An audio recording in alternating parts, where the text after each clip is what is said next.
नमस्कार दोस्तों, चलिए जानते हैं हरियाणा की 50 फटाफट बड़ी खबरों को सिर्फ 10 मिनट में। लेकिन उससे पहले यह वीडियो आप किस जगह से देख रहे हैं हमें कमेंट में जरूर बताएं। हरियाणा के कई जिलों में कमर्शियल गैस सिलेंडर की सप्लाई अचानक रुकने से ढाबा और रेस्तरां संचालक परेशान हो गए हैं। कई जगहों पर कारोबार प्रभावित हो रहा है। होटल मालिकों का कहना है कि यदि जल्द आपूर्ति बहाल नहीं हुई तो खाने पीने की सेवाओं पर बड़ा असर पड़ेगा। हरियाणा में बढ़ती गर्मी लोगों को अभी से परेशान करने लगी है। कई जिलों में दिन का तापमान करीब 35 डिग्री सेल्सियस तक पहुंच गया है। मौसम विभाग का कहना है कि फिलहाल गर्मी से राहत मिलने की संभावना कम है और अगले कुछ दिनों तक तापमान इसी तरह बना रह सकता है। हरियाणा सरकार ने गैस आपूर्ति को लेकर फैली अफवाहों पर स्पष्टीकरण दिया है। सरकार के अनुसार राज्य में एलपीजी, पेट्रोल और डीजल की आपूर्ति सामान्य है। लोगों से अपील की गई है कि घबराकर ज्यादा खरीदारी न करें, क्योंकि सभी जिलों में ईंधन की उपलब्धता पर्याप्त बताई जा रही है। प्राइवेट स्कूलों को जीएसटी नोटिस भेजे जाने के मामले में पंजाब हरियाणा हाईकोर्ट सख्त हो गया है। कोर्ट ने हरियाणा सरकार से पूरे मामले पर जवाब तलब किया है और 30 मार्च तक विस्तृत रिपोर्ट मांगी है। स्कूल संचालकों का कहना है कि शिक्षा पर टैक्स लगाने से अभिभावकों पर अतिरिक्त आर्थिक बोझ पड़ेगा। हरियाणा में ग्रुप डी के पदों पर भर्ती की तैयारी तेज हो गई है। सरकार जल्द ही सीटी पोर्टल खोलने वाली है, जिसके जरिए करीब 30,000 से ज्यादा पदों पर भर्ती प्रक्रिया शुरू होगी। इससे लंबे समय से नौकरी का इंतजार कर रहे युवाओं को आवेदन करने का बड़ा मौका मिलने वाला है। हरियाणा में रसोई गैस को लेकर नया नियम लागू किया गया है। अब घरेलू उपभोक्ताओं को सिलेंडर लगभग 25 दिन के अंतराल पर मिलेगा। सरकार ने कॉमर्शियल सिलेंडर के उपयोग पर भी कुछ पाबंदियां लगाई हैं, ताकि घरेलू उपभोक्ताओं को गैस की उपलब्धता सुनिश्चित की जा सके। नूंह जिले में इस बार सरसों की फसल की अच्छी आवक हो रही है। मंडियों में बड़ी मात्रा में फसल पहुंचने से किसानों को बाजार में बेहतर दाम मिल रहे हैं। किसानों का कहना है कि इस साल उत्पादन अच्छा रहा और कीमतें भी संतोषजनक मिल रही हैं, जिससे उनकी आय में बढ़ोतरी होगी। हरियाणा के बुजुर्गों के लिए सरकार ने एक नई सुविधा की घोषणा की है। अब वरिष्ठ नागरिक विशेष योजना के तहत देश के प्रमुख तीर्थ स्थलों की यात्रा मुफ्त में कर सकेंगे। हालांकि इसके लिए कुछ पात्रता शर्तें रखी गई हैं, जिनका पालन करने पर ही इस योजना का लाभ मिलेगा। हरियाणा में चाइल्ड केयर लीव को लेकर नए नियम लागू किए गए हैं। अब कर्मचारियों को छुट्टी लेने के लिए जिला उपायुक्त कार्यालय से भी मंजूरी लेनी होगी। कर्मचारी संगठनों ने इस फैसले का विरोध शुरू कर दिया है और इसे कर्मचारियों के लिए अनावश्यक जटिल प्रक्रिया बताया है। हरियाणा में व्यापारियों के लिए सरकार ने बीमा सुरक्षा योजना लागू की है। इस योजना के तहत व्यापारियों को 5 लाख से लेकर 20 लाख रुपए तक का बीमा कवरेज मिलेगा। इसका उद्देश्य किसी दुर्घटना या आपदा की स्थिति में छोटे और मध्यम व्यापारियों को आर्थिक सुरक्षा देना है। हरियाणा की चिराग योजना गरीब परिवारों के बच्चों के लिए नई उम्मीद बन रही है। इस योजना के तहत जरूरतमंद विद्यार्थियों को निजी स्कूलों में पढ़ने का मौका दिया जा रहा है। सरकार का उद्देश्य आर्थिक रूप से कमजोर बच्चों को बेहतर शिक्षा का अवसर उपलब्ध कराना है। हरियाणा सरकार ने सरकारी स्कूलों के विकास के लिए नई पहल की है। योजना के तहत कुछ स्कूलों को 2 साल तक 2-2 करोड़ रुपए की आर्थिक मदद दी जाएगी। साथ ही एचसीएस अधिकारी कम से कम एक स्कूल को गोद लेकर उसकी व्यवस्था सुधारने में सहयोग करेंगे। जमीन अधिग्रहण के मामलों में किसानों को राहत देने के लिए सरकार ने नया फैसला लिया है। अब जिन किसानों की जमीन विकास परियोजनाओं के लिए ली जाएगी, उन्हें बाजार भाव के अनुसार मुआवजा दिया जाएगा। इससे किसानों को अपनी जमीन के बदले उचित कीमत मिलने की उम्मीद बढ़ी है। हरियाणा के सरकारी स्कूलों में पढ़ने वाले छात्रों को अब कृषि से जुड़ी पढ़ाई भी कराई जाएगी। इस पहल का उद्देश्य बच्चों को खेती की आधुनिक तकनीकों और कृषि के महत्व से परिचित कराना है, ताकि भविष्य में वे कृषि क्षेत्र में नई सोच और तकनीक ला सकें। चरखी दादरी में एक दिल दहला देने वाली घटना सामने आई है। एक व्यक्ति ने घरेलू विवाद के बाद पहले अपनी पत्नी की कुल्हाड़ी से हत्या कर दी और बाद में खुद ट्रेन के सामने कूदकर जान दे दी। घटना के बाद इलाके में सनसनी फैल गई और पुलिस जांच में जुटी है। हिसार में एक रिटायर्ड प्रोफेसर के घर चोरी का बड़ा मामला सामने आया है। बताया जा रहा है कि करीब 80 लाख रुपए की रकम चोरी हुई, जिसका संबंध एक मंत्री से बताया जा रहा है। मामले को गंभीर मानते हुए आयकर विभाग ने भी जांच शुरू कर दी है। गुरुग्राम में तेज संगीत बंद कराने पहुंची पुलिस टीम के साथ कुछ लोगों ने बदसलूकी कर दी। पुलिस ने कार्रवाई करते हुए 5 आरोपियों को गिरफ्तार कर लिया है। अधिकारियों का कहना है कि कानून व्यवस्था बिगाड़ने वालों के खिलाफ सख्त कार्रवाई जारी रहेगी।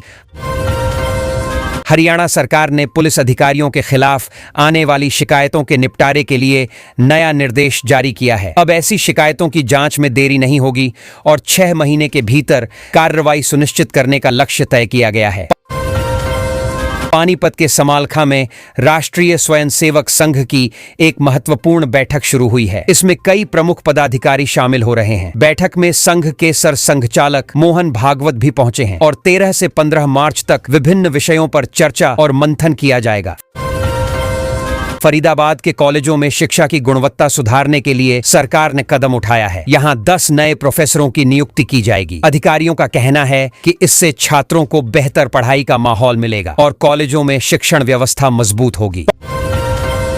पंडित जवाहरलाल नेहरू राजकीय महाविद्यालय में 6 मंजिला नई इमारत तैयार की जा रही है। इसमें छात्रों के लिए हॉस्टल, क्रैच और बड़ा ऑडिटोरियम जैसी कई आधुनिक सुविधाएं होंगी। इस परियोजना का उद्देश्य कॉलेज के बुनियादी ढांचे को और बेहतर बनाना है। नगर निगम ने शहर के अलग अलग वार्डों की समस्याओं को लेकर समीक्षा बैठक की। संयुक्त आयुक्त ने पार्षदों के साथ मिलकर सफाई, सड़क और अन्य नागरिक सुविधाओं से जुड़े मुद्दों पर चर्चा की और अधिकारियों को जल्द समाधान करने के निर्देश दिए।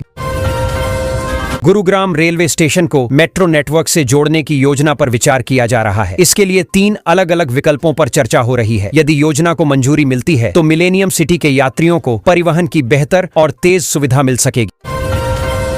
पुलिस ने महिला के जेवरात चोरी करने वाले गिरोह का भंडाफोड़ किया है। इस मामले में 2 महिलाओं समेत 3 लोगों को गिरफ्तार किया गया है। आरोपियों के पास से चोरी किए गए आभूषण भी बरामद किए गए हैं और उनसे पूछताछ जारी है। हरियाणा में सफाई व्यवस्था को बेहतर बनाने के लिए सरकार ने बड़ा फैसला लिया है। नई जनगणना के आधार पर गांवों में बड़ी संख्या में सफाई कर्मियों की भर्ती की जाएगी। इससे ग्रामीण क्षेत्रों में साफ सफाई मजबूत होगी और युवाओं को रोजगार भी मिलेगा। विभाग जल्द ही भर्ती प्रक्रिया शुरू करने की तैयारी में जुटा हुआ है। हरियाणा सरकार ने किसानों को राहत देने के लिए ट्रैक्टर खरीद पर 50% तक सब्सिडी देने की घोषणा की है। इस फैसले से किसानों का खर्च कम होगा और आधुनिक खेती को बढ़ावा मिलेगा। पात्र किसान तय प्रक्रिया के तहत आवेदन कर सकेंगे और योजना का लाभ उठाकर खेती को और मजबूत बना पाएंगे। गुरुग्राम में मार्च की शुरुआत में ही गर्मी का असर तेज दिखने लगा है। शहर में तापमान करीब 35 डिग्री तक पहुंच गया है। दोपहर के समय तेज धूप से लोगों को परेशानी हो रही है। मौसम विभाग का कहना है कि आने वाले दिनों में तापमान और बढ़ सकता है, इसलिए लोगों को सावधानी बरतनी होगी। हिसार में आवारा कुत्तों का आतंक बढ़ता जा रहा है। ताजा घटना में 3 लोगों को कुत्तों ने हमला कर घायल कर दिया, जिनमें से कुछ की हालत गंभीर बताई जा रही है। घायलों को अस्पताल में भर्ती कराया गया है। स्थानीय लोगों ने प्रशासन से आवारा कुत्तों की समस्या का जल्द स्थायी समाधान करने की मांग की। हरसरू बाईपास से झज्जर तक 6 लेन सड़क बनाने की तैयारी शुरू हो गई है। इस सड़क के बनने से इलाके में ट्रैफिक जाम की समस्या काफी हद तक कम होने की उम्मीद है। स्थानीय लोगों और वाहन चालकों को आने जाने में बड़ी राहत मिलेगी और यात्रा का समय भी काफी कम हो जाएगा। हरियाणा में दीनदयाल आवास योजना के तहत बड़े स्तर पर आवासीय प्रोजेक्ट विकसित किए जा रहे हैं। सरकार ने बताया कि 760 लाइसेंस जारी किए गए हैं और करीब 7,618 एकड़ जमीन पर मकान बनाए जाएंगे। इससे मध्यम और निम्न आय वर्ग के लोगों को सस्ते घर मिलने की संभावना बढ़ेगी। हरियाणा में मौसम ने अचानक करवट ली है। कई जिलों में सुबह के समय हल्का कोहरा देखने को मिला। मौसम विभाग के अनुसार 18 मार्च तक प्रदेश में मौसम शुष्क बना रह सकता है। दिन में तापमान धीरे धीरे बढ़ेगा, जबकि सुबह और रात के समय हल्की ठंड का असर बना रह सकता है। कैथल जिले में यातायात नियमों का उल्लंघन करने वालों पर पुलिस ने सख्ती दिखाई है। फरवरी महीने में 5,117 वाहनों के चालान काटे गए और करीब 31 लाख रुपए का जुर्माना लगाया गया। पुलिस का कहना है कि सड़क सुरक्षा को ध्यान में रखते हुए यह अभियान आगे भी लगातार जारी रखा जाएगा। पंजाब और हरियाणा में गर्मी का असर तेजी से बढ़ने लगा है। हिसार में तापमान 37 डिग्री के पार पहुंच गया है। मौसम विभाग ने बताया कि आने वाले दिनों में तापमान और बढ़ सकता है। वहीं हिमाचल प्रदेश के कुछ जिलों में लू चलने की संभावना भी जताई गई है। फतेहाबाद के सरकारी अस्पताल में मरीजों की सुविधा के लिए ऑटोमेटिक एक्सरे मशीन लगाने की तैयारी की जा रही है। मशीन लगने के बाद मरीजों को रिपोर्ट के लिए लंबा इंतजार नहीं करना पड़ेगा। अस्पताल प्रशासन का कहना है कि कुछ ही मिनटों में एक्सरे रिपोर्ट मिल सकेगी और इलाज जल्दी शुरू होगा। गुरुग्राम में 755 करोड़ रुपए की लागत से सिग्नल फ्री एलिवेटेड कॉरिडोर बनाने की योजना तैयार की गई है। इस प्रोजेक्ट के पूरा होने से शहर में ट्रैफिक जाम की समस्या काफी कम होने की उम्मीद है। प्रशासन का मानना है कि इससे यातायात व्यवस्था तेज और सुगम हो जाएगी। गुरुग्राम की एक निर्माणाधीन सोसाइटी में मिट्टी धंसने से बड़ा हादसा हो गया। इस दुर्घटना में 7 मजदूरों की मौत हो गई, जबकि कई लोग मलबे में फंस गए। प्रशासन और बचाव दल मौके पर पहुंचकर राहत कार्य में जुटे रहे। घटना की जांच शुरू कर दी गई है। फरीदाबाद में state bank of India bank के लॉकर तोड़ने के मामले में पुलिस ने बैंक मैनेजर सहित 4 लोगों को गिरफ्तार किया है। आरोप है कि करोड़ों रुपए के गहने चोरी किए गए थे। पुलिस मामले की गहराई से जांच कर रही है और बाकी संदिग्धों की तलाश भी जारी है। नरेंद्र मोदी ने ऊर्जा संकट और एलपीजी आपूर्ति की स्थिति को लेकर एक महत्वपूर्ण बैठक में वैश्विक ऊर्जा बाजार की स्थिति और देश में गैस आपूर्ति की समीक्षा की गई। सरकार का कहना है कि आम लोगों को गैस की कमी से किसी तरह की परेशानी नहीं होने दी जाएगी। 10वीं पास युवाओं के लिए सरकारी कंपनी में एमटीएस पदों पर भर्ती निकाली गई है। इस भर्ती में चयनित उम्मीदवारों को लगभग 56,000 रुपए तक वेतन मिल सकता है। इच्छुक उम्मीदवार निर्धारित तिथि से पहले आवेदन कर सकते हैं। नौकरी की तलाश कर रहे युवाओं के लिए यह एक अच्छा अवसर माना जा रहा है। ट्राई सिटी इलाके में प्रॉपर्टी के बढ़ते दामों को लेकर पंजाब और हरियाणा हाईकोर्ट ने चिंता जताई है। अदालत ने सरकार से मध्यम वर्ग के लिए किफायती आवास की योजना तैयार करने को कहा है। कोर्ट का मानना है कि तेजी से बढ़ती कीमतों के कारण आम लोगों के लिए घर खरीदना मुश्किल होता जा रहा है। राहुल गांधी हरियाणा के मदीना गांव पहुंचे और एक किसान परिवार से मुलाकात की। इस दौरान उन्होंने गांव के लोगों से बातचीत की और उनके हालचाल भी जाने। ग्रामीण माहौल में उन्होंने स्थानीय भोजन का स्वाद लिया और किसानों की समस्याओं पर चर्चा भी की।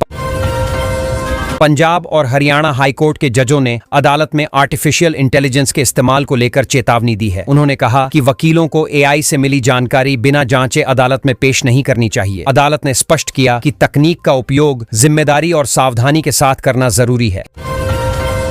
हिसार के एक सरकारी स्कूल में छात्राओं के साथ अनुचित व्यवहार का मामला सामने आया है। आरोप है कि उन्हें सजा के तौर पर मुर्गा बनाकर घुमाया गया। घटना के वीडियो सामने आने के बाद प्रशासन ने मामले की जांच शुरू कर दी है और संबंधित कर्मचारियों से जवाब मांगा गया है।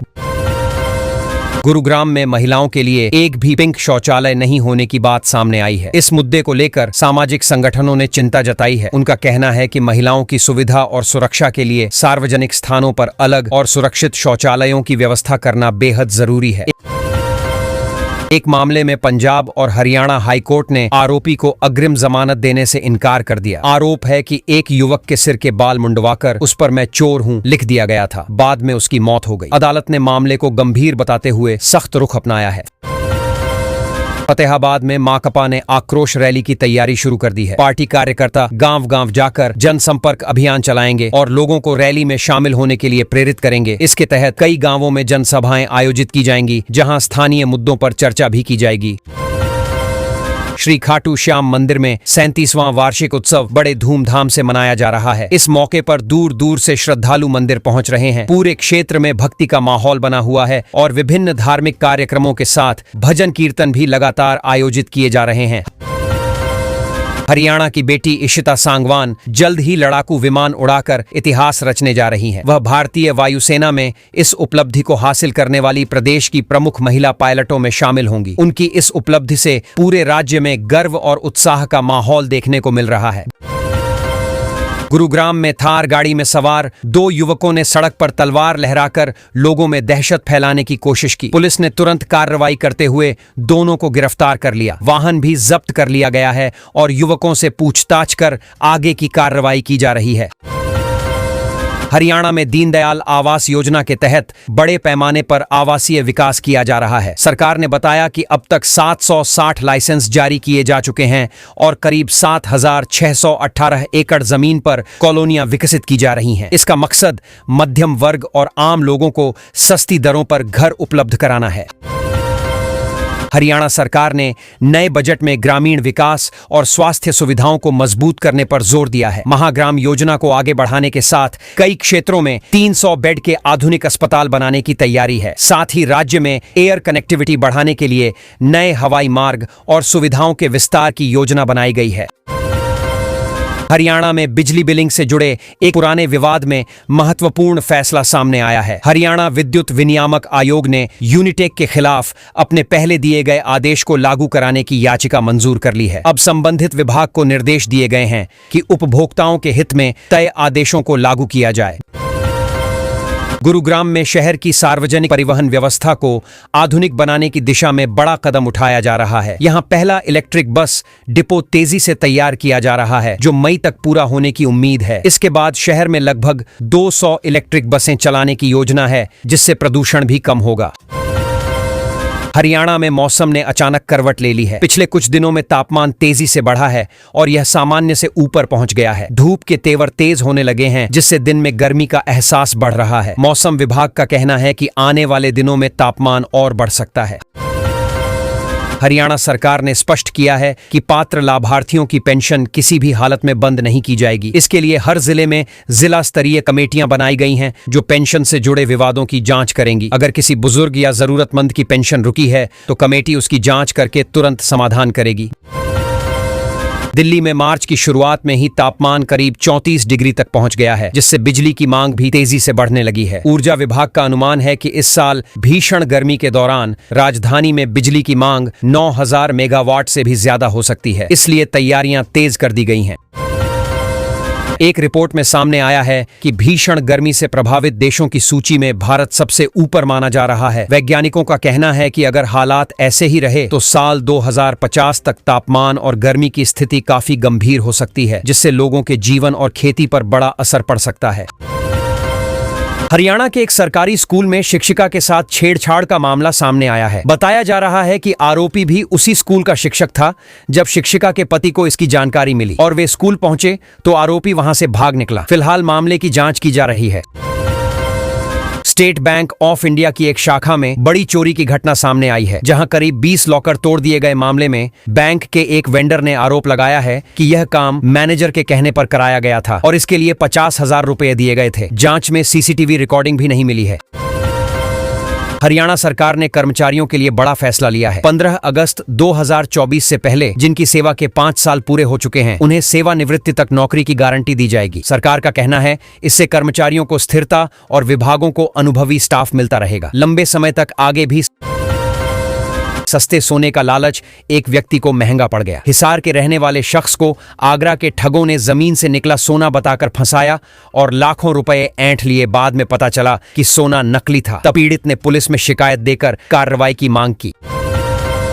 पीएम कुसुम योजना के अंतर्गत किसानों को 7.5 हॉर्स पावर के सोलर पंप पर 75% तक सब्सिडी दी जा रही है। आज से नए आवेदन शुरू हो गए हैं। इससे किसानों की बिजली लागत काफी कम होगी और सिंचाई करना आसान बनेगा, खासकर उन इलाकों में जहां बिजली की कमी अक्सर खेती को प्रभावित करती रहती है। प्रदेश सरकार ने अमरूद और किन्नू की बागवानी को बढ़ावा देने के लिए किसानों को 20,000 रुपए प्रति एकड़ की सहायता देने का फैसला किया है। यह राशि सीधे खाते में भेजी जाएगी, ताकि किसान बाग लगाने में हिचकिचाएं नहीं और धीरे धीरे पारंपरिक खेती से हटकर ज्यादा कमाई वाली फसलों की ओर बढ़ सके।